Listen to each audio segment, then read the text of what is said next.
पहला सवाल है राजस्थान सेवा संघ की स्थापना कब हुई थी? तो दोस्तों इस सवाल का सही जवाब देगा ऑप्शन ए यानी साल 1919 में राजस्थान सेवा संघ की स्थापना हुई थी। और इसकी संस्थापक हैं वो हैं विजय सिंह पथिक। विजय सिंह पथिक हैं जिन्होंने राजस्थान सेवा संघ की स्थापना की थी साल 1919 में। अगला नेक्स्ट क्वेश्चन है अजमेर मेरवाड़ा का राजस्थान में विलय कब हुआ था? तो इस सवाल का सही जवाब देगा ऑप्शन सी यानी 1 नवंबर 1956 को अजमेर मेरवाड़ा का राजस्थान में विलय हुआ था। अगला नेक्स्ट क्वेश्चन है सती प्रथा पर प्रतिबंध लगाने वाली पहली राजपूत रियासत कौन सी थी? तो इस सवाल का सही जवाब देगा ऑप्शन बी यानी बूंदी राजपूत रियासत पहली रियासत थी जो सती प्रथा पर प्रतिबंध लगाने वाली रियासत थी। और ये कब लगाई थी? वो लगाई थी 1822 ईस्वी में, जो राजा राम मोहन राय के प्रयासों से गवर्नर जनरल लॉर्ड बेटिंग है जिन्होंने सती प्रथा पर प्रतिबंध लगाया था। अगला नेक्स्ट क्वेश्चन है डॉक्टर बलवंत राय मेहता समिति और अशोक समिति का संबंध किससे है? तो इस सवाल का सही जवाब देगा ऑप्शन ए यानी डॉक्टर बलवंत राय मेहता और अशोक मेहता समिति का संबंध है वो पंचायती राज सुधार से है। अगला नेक्स्ट क्वेश्चन है महाराणा प्रताप की मृत्यु कब हुई थी? तो इस सवाल का सही जवाब देगा ऑप्शन बी यानी 1597 ईस्वी में महाराणा प्रताप का निधन बांडोली चाउंड के निकट हुआ था। और जबकि जन्म है वो 1540 ईस्वी में कुंभलगढ़ के कटारगढ़ में बादल महल में महाराणा प्रताप का जन्म हुआ था। कुंभलगढ़ के दुर्ग में कटारगढ़ के बादल महल में है जो महाराणा प्रताप का 1540 में जन्म हुआ था। और 1597 ईस्वी में बारडोली चाउंड के निकट उनका निधन हुआ था। नेक्स्ट क्वेश्चन है राजस्थान में हड़प्पा सभ्यता का प्रसिद्ध स्थल कालीबंगा किस जिले में स्थित है? तो इस सवाल का सही जवाब देगा ऑप्शन ए यानी हड़प्पा सभ्यता का प्रसिद्ध स्थल कालीबंगा है वो राजस्थान के हनुमानगढ़ जिले में स्थित है। नेक्स्ट क्वेश्चन है राजस्थान में मत्स्य संघ का विलय कब किया गया था? तो दोस्तों इस सवाल का सही जवाब देगा ऑप्शन सी यानी 18 मार्च 1948 को राजस्थान में मत्स्य संघ का विलय किया गया था। अगला नेक्स्ट क्वेश्चन है गोरबंद किस पशु का श्रृंगार किया जाता है? क्या क्वेश्चन है गोरबंद से किस पशु का श्रृंगार किया जाता है? तो इस सवाल का सही जवाब देगा ऑप्शन बी यानी ऊंट है पशु जिसके गोरबंद से श्रृंगार किया जाता है। और ये कहाँ पर किया जाता है? मारवाड़ व शेखावटी क्षेत्र में ऊंट के गले में गोरबंद से श्रृंगार किया जाता है।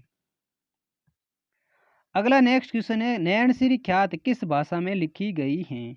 तो इस सवाल का सही जवाब देगा ऑप्शन ए यानी नैनश्री ख्यात हैं वो राजस्थान भाषा में लिखी गई हैं। और इस नैनश्री की ख्यात को मोहनत नैनश्री द्वारा लिखा गया है। इसी प्रकार अगला सवाल है राजस्थान की प्रमुख नकदी फसल कौन सी है? तो इस सवाल का सही जवाब हो जाएगा ऑप्शन बी यानी कपास फसल है जो राजस्थान की प्रमुख नकदी फसल है। कौन सी फसल है जो नकदी फसल है राजस्थान की? कपास फसल। और कपास फसल है जो राजस्थान के हनुमानगढ़ और श्री गंगानगर जिले में सर्वाधिक पैदावार होती हैं। किस जिले में होती हैं कपास की फसल? वो होती है हनुमानगढ़ में और श्री गंगानगर जिले में राजस्थान में सबसे अधिक कपास की पैदावार होती हैं जो राजस्थान की सबसे प्रमुख नकदी फसल हैं। अगला सवाल है ऊसर भूमि किसे कहते हैं? तो इस सवाल का सही जवाब हो जाएगा ऑप्शन डी यानी खारी एवं लवणीय भूमि होती हैं जिसे ऊसर भूमि कहा जाता है। किसे कहते हैं ऊसर भूमि? खारी एवं लवणीय भूमि को ऊसर भूमि कहते हैं। इसी प्रकार अगला सवाल है राजस्थान का कौन सा शहर भारत का मक्का नाम से प्रसिद्ध है? तो इस सवाल का सही जवाब हो जाएगा ऑप्शन डी यानी राजस्थान का अजमेर शहर है जो राजस्थान और भारत का मक्का नाम से प्रसिद्ध है। क्योंकि राजस्थान के अजमेर जिले में ख्वाजा मोइनुद्दीन की चिश्ता हैं वो स्थित हैं, इसलिए अजमेर शहर को भारत का मक्का या फिर राजस्थान का मक्का शहर कहा जाता है। किस शहर को? अजमेर शहर को।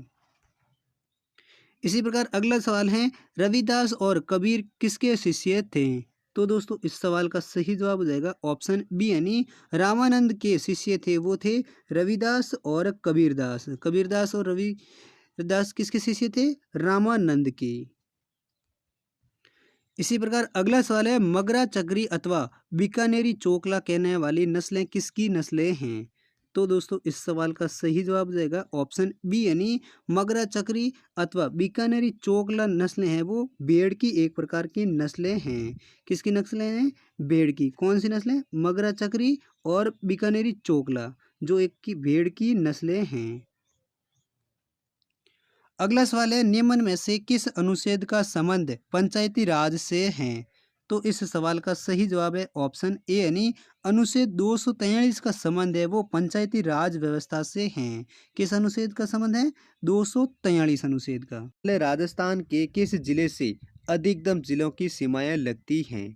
तो दोस्तों इस सवाल का सही जवाब है ऑप्शन डी, यानी राजस्थान के पाली जिले से हैं जो सबसे अधिकतम 8 जिलों की सीमाएं लगती हैं। कितने जिलों की सीमा लगती हैं पाली के साथ? 8 जिलों के साथ सीमा लगती हैं। और वो जिले कौन कौन से हैं? वो जिले हैं जोधपुर, नागौर, अजमेर, राजसमंद, उदयपुर, चिरई, जालोर और बाड़मेर जिले। ये 8 जिले हैं जिनकी पाली जिले के साथ सबसे अधिक सीमाएं लगती हैं। यानी पाली जिला एकमात्र ऐसा जिला है जिनकी सीमाएं 8 जिलों के साथ लगती हैं। इसी प्रकार अगला दूसरा सवाल है, राजस्थान के दक्षिण में होकर निकलने वाली रेखा कौन सी है? तो दोस्तों इस सवाल का सही जवाब जो है ऑप्शन है सी, यानी राजस्थान के दक्षिण में होकर वह गुजरने वाली रेखा है वो कर्क रेखा है। कौन सी रेखा है जो राजस्थान के दक्षिण में होकर निकलने वाली रेखा है? वो है कर्क रेखा। और दोस्तों कर्क रेखा है वो राजस्थान के 2 जिलों से गुजरती हैं। कौन कौन से जिले हैं वो है एक तो डूंगरपुर और दूसरा है बांसवाड़ा। यानी राजस्थान के बांसवाड़ा और डूंगरपुर से होकर गुजरने वाली रेखा कौन सी है? वो है कर्क रेखा। इसी प्रकार अगला तीसरा सवाल है, राजस्थान एकीकरण कार्य का श्रेय किस व्यक्ति को जाता है? तो दोस्तों इस सवाल का सही जवाब हो जाएगा ऑप्शन बी, यानी राजस्थान एकीकरण कार्य का श्रेय है वो सरदार वल्लभ भाई पटेल को जाता है। किसको जाता है राजस्थान एकीकरण का श्रेय? वो जाता है सरदार वल्लभ भाई पटेल का। और दोस्तों आपको बता दें कि राजस्थान का एकीकरण है वो पूरा 7 चरणों में संपन्न हुआ था। कितने चरणों में संपन्न हुआ था? 7 चरणों में। जिसके लिए 18 मार्च 1948 से ये पहला चरण शुरू हुआ था, जो 1 नवंबर 1956 को ख़त्म हुआ था। कब हुआ था? 1 नवंबर 1956 को है वो राजस्थान का एकीकरण है वो पूर्ण रूप से संपन्न हुआ था। जिसमें कुल समय कितना लगा था? वो लगा था 8 वर्ष 7 माह और 14 दिन का समय लगा था राजस्थान को एकीकरण के करने में। और सबसे ज़्यादा राजस्थान एकीकरण का श्रेय किसे जाता है? वो जाता है सरदार वल्लभ भाई पटेल को। इसी प्रकार अगला तीसरा सवाल है, राजस्थान दिवस कब मनाया जाता है? तो इस सवाल का सही जवाब हो जाएगा ऑप्शन बी, यानी 30 मार्च को हर साल राजस्थान दिवस मनाया जाता है। कब मनाया जाता है? 30 मार्च को। क्योंकि 30 मार्च 1949 को राजस्थान की 4 रियासतें जोधपुर, जयपुर, जैसलमेर और बीकानेर रियासतों का विलय होकर वृत्त राजस्थान का निर्माण होता है। कब होता है? 30 मार्च 1949 को। इसलिए अब हर साल 30 मार्च को ही राजस्थान दिवस मनाया जाता है। इसी प्रकार अगला सवाल है, पद्म श्री कृपाल सिंह शेखावत का संबंध किससे है? तो इस सवाल का सही जवाब है ऑप्शन है डी, यानी पद्म श्री कृपाल सिंह शेखावत का संबंध है वो जयपुर की ब्लू पॉटरी से है। किससे संबंधित है कृपाल सिंह शेखावत का? Blue pottery. और ब्लू पॉटरी वह है जो चीनी बर्तनों के ऊपर चित्रकार किया जाता है, जिसे ब्लू पॉटरी कहा जाता है। और कृपाल सिंह शेखावत को पद्मश्री पुरस्कार कब दिया गया था? वो दिया था साल 1974 में। इसी प्रकार अगला छठा सवाल है, राजस्थान के किस दुर्ग में सूफी संत हमीदुद्दीन की दरगाह स्थित है? तो दोस्तों इस सवाल का सही जवाब हो जाएगा ऑप्शन बी, यानी गागरोन के किले में सूफी संत हमीदुद्दीन की दरगाह स्थित हैं। कहाँ पर है सूफी संत हमीदुद्दीन की दरगाह स्थित? वो है गागरोन के किले में। और गागरोन का किला है वो राजस्थान के झालावाड़ जिले में है। और ये राजस्थान का एकमात्र ऐसा किला है जो चारों तरफ से पानी से घिरा हुआ किला है, जिसे जल दुर्ग के नाम से भी जाना जाता है। किस किले को? गागरोन के किले में। और ये किस जिले में है? वो है झालावाड़ जिले में, जिसमें राजस्थान के सूफी संत हमीदुद्दीन की दरगाह स्थित हैं। अगला सवाल है सिवाना दुर्ग किस जिले में स्थित है? तो इस सवाल का सही जवाब है ऑप्शन ए यानी बाड़मेर जिले में सिवाना दुर्ग स्थित है, जिसके निर्माता हैं वीर नारायण पंवार को माना जाता है। कब माना जाता है? वीर नारायण पंवार हैं जो सिवाना दुर्ग के निर्माता माना जाते हैं। और यह भी राजस्थान का एकमात्र ऐसा जिला है जो मारवाड़ की संकटकालीन राजधानी के रूप में प्रसिद्ध रहा था। कौन सा किला? सिवाना दुर्ग, जो किस जिले में है? बाड़मेर जिले में बना हुआ है।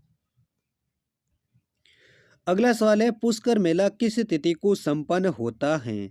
तो इस सवाल का सही जवाब है ऑप्शन ए यानी पुष्कर मेला है वो कार्तिक पूर्णिमा के दिन खत्म होता है। और ये मेला कार्तिक मास की एकादशी से शुरू होता है जो कार्तिक पूर्णिमा के दिन संपन्न होता है। और ये पुष्कर मेला है वो राजस्थान के अजमेर जिले में लगता है। किस जिले में लगता है पुष्कर मेला? अजमेर जिले में। और ये कब शुरू होता है ये पूछे तो दोस्तों, तो ये है मेला है वो कार्तिक मास के एकादशी से शुरू होता है जो कार्तिक पूर्णिमा के दिन संपन्न होता है। इसी प्रकार अगला सवाल है विश्व में एकमात्र वृक्ष मेला कहाँ लगता है? तो दोस्तों इस सवाल का सही जवाब हो जाएगा ऑप्शन बी यानी जोधपुर के खेजड़ली गांव में विश्व का एकमात्र वृक्ष मेला भरता है। और ये अमृता देवी बलिदान के याद में मेला लगता है। कहाँ पर लगता है? जोधपुर के खेजड़ली गांव में। और किसकी याद में लगता है? वो लगता है अमृता देवी के बलिदान की याद में। और ये मेला कब भरता है ये पूछे तो दोस्तों, ये मेला भाद्रपद शुक्ल दशमी को आयोजित होता है। कब होता है? भाद्रपद शुक्ल दशमी को ये मेला आयोजित होता है। कहाँ पर होता है? राजस्थान के जोधपुर जिले के खेजड़ली गांव में होता है। अगला सवाल है बागड़ी बोली किस जिले में बोली जाती है? तो इस सवाल का सही जवाब हो जाएगा ऑप्शन डी यानी डूंगरपुर जिले में बागड़ी बोली बोली जाती हैं। किस जिले में बोली जाती है बागड़ी बोली? डूंगरपुर तथा बांसवाड़ा जिले में। इस ऑप्शन में एक ही सवाल ऑप्शन दे रखा था इसलिए डूंगरपुर जिला। अगर दो जिलों का पूछे तो डूंगरपुर और बांसवाड़ा जिले में है वो बागड़ी बोली बोली जाती हैं। अगला सवाल है मारना कुंभा द्वारा लिखित संगीत ग्रंथ कौन सा है? तो इस सवाल का सही जवाब हो जाएगा ऑप्शन बी यानी संगीत राज हैं जो मारना कुंभा द्वारा लिखित संगीत ग्रंथ हैं। कौन सा ग्रंथ है मारना कुंभा द्वारा लिखित संगीत ग्रंथ? वो है संगीत राज। अगला सवाल है संत मावजी का जन्म कहाँ हुआ था? तो इस सवाल का सही जवाब है ऑप्शन सी यानी डूंगरपुर जिले में संत मावजी का जन्म 1714 ईस्वी में साबला गांव में हुआ था। कहाँ पर हुआ था? साबला गांव में। और कब हुआ था? 1714 ईस्वी में डूंगरपुर में संत मावजी का जन्म हुआ था। अगला सवाल है चोप नामक आभूषण स्त्रियों द्वारा कहाँ पहना जाता है? तो इस सवाल का सही जवाब है ऑप्शन सी यानी चोप नामक आभूषण है जो स्त्रियों के नाक में पहने जाने वाला एक आभूषण है। कौन सा आभूषण? चोप आभूषण, जो कहाँ पर पहना जाता है? स्त्रियों के नाक में पहने जाने वाला आभूषण है। इसी प्रकार अगला सवाल है झुनझुन का हवा महल किसे कहा जाता है? तो इस सवाल का सही जवाब है ऑप्शन डी यानी झुंझुनू का जो खेतड़ी महल है जिसे झुंझुनू का हवा महल कहा जाता है। किसे कहा जाता है? खेतड़ी महल को झुंझुनू का हवा महल कहा जाता है। और खेतड़ी महल का निर्माण है वो 1770 ईस्वी में हुआ था। कब हुआ था? 1770 ईस्वी में खेतड़ी महल का निर्माण हुआ था जिसे झुंझुनू का हवा महल कहा जाता है। अगला सवाल है मध्यकाल में बयाना किसके लिए प्रसिद्ध था? तो दोस्तों इस सवाल का सही जवाब हो जाएगा ऑप्शन ए यानी बयाना क्षेत्र है वो मध्यकाल में नील की मंडी के लिए प्रसिद्ध था। कहाँ पर किसके लिए प्रसिद्ध था बयाना क्षेत्र? वो था नील की मंडी के लिए। और ये बयाना कस्बा कहाँ पर है? वो है भरतपुर जिले में। कहाँ पर है? भरतपुर जिले में है जो नील की मंडी के लिए मध्यकाल में प्रसिद्ध था। अगला सवाल है बिजौलिया किसान आंदोलन में किस जाति के कृषक सर्वाधिक संख्या में थे? तो इस सवाल का सही जवाब हो जाएगा ऑप्शन ए यानी धाकड़ जाति के कृषक हैं जो बिजोलिया किसान आंदोलन में सर्वाधिक संख्या में थे। किस जाति के थे? वो थे धाकड़ जाति के। और किस आंदोलन आंदोलन में? वो था बिजोलिया किसान आंदोलन में। अगला सवाल है बीकानेर प्रजामंडल की स्थापना किस वर्ष में हुई थी? तो इस सवाल का सही जवाब हो जाएगा ऑप्शन डी यानी साल 1936 ईस्वी में बीकानेर प्रजामंडल की स्थापना हुई थी। कब हुई थी बीकानेर प्रजामंडल की स्थापना? साल 1936 ईस्वी में। अगला तीसरा सवाल है राजस्थान राज्य में मुख्यतः कोयले की किस्म कौन सी पाई जाती हैं? तो दोस्तों इस सवाल का सही जवाब है ऑप्शन ए यानी राजस्थान में लिग्नाइट कोयला है वो सबसे अधिक पाया जाता है। कौन सा कोयला पाया जाता है राजस्थान में? लिग्नाइट किस्म का जो कोयला है वो राजस्थान में सबसे अधिक पाया जाता है। जबकि दोस्तों भंडारों की दृष्टि में बात करें तो राजस्थान तमिलनाडु राज्य के बाद दूसरे स्थान पर हैं। किस मामले में?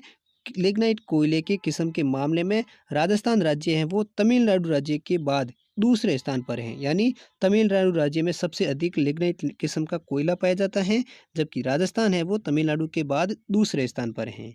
और राजस्थान में बीकानेर, नागौर तथा बाड़मेर जिले में लिग्नाइट किस्म का कोयला सबसे अधिक पाया जाता है। किन जिलों में? बीकानेर, नागौर तथा बाड़मेर जिले में।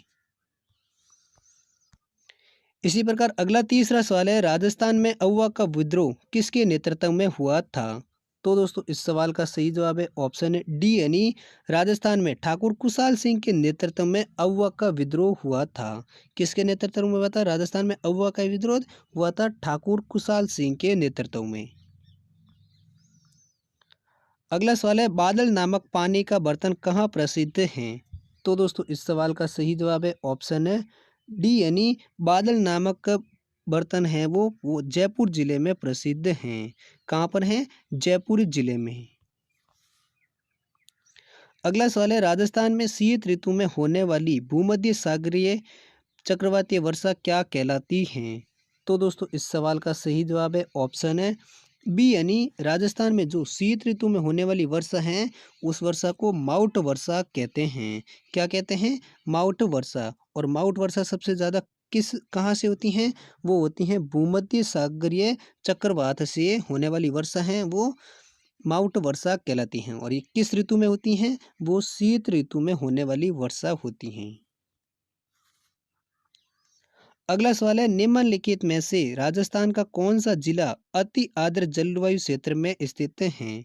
तो दोस्तों इस सवाल का सही जवाब है ऑप्शन डी यानी राजस्थान का 12 जिला हैं जो अति आर्द्र जलवायु क्षेत्र में स्थित हैं। कौन सा जिला है जो अति आर्द्र जलवायु क्षेत्र में स्थित है? राजस्थान का जिला वो है 12 जिला। अगला सवाल है राजस्थान की अधिकांश वर्षा किन मानसूनी पवनों से होती है?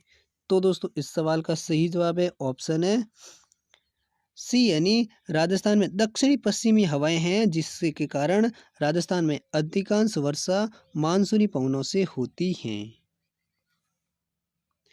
अगला सवाल है गणगौर त्योहार कितनी अवधि तक मनाया जाता है? तो दोस्तों इस सवाल का सही जवाब है ऑप्शन सी यानी गणगौर का त्योहार है वो राजस्थान में 18 दिन तक की अवधि तक मनाया जाता है। कितनी दिनों की अवधि तक गणगौर त्योहार मनाया जाता है? वो मनाया जाता है 18 दिन। अगला सवाल है हिंदू पंचांग के अनुसार छोटी तीज का त्योहार किस माह में मनाया जाता है? तो दोस्तों इस सवाल का सही जवाब है ऑप्शन ए यानी श्रावण तृतीया के दिन या श्रावण माह में छोटी तीज का त्योहार मनाया जाता है। और ये किस पंचांग के अनुसार? हिंदू पंचांग के अनुसार।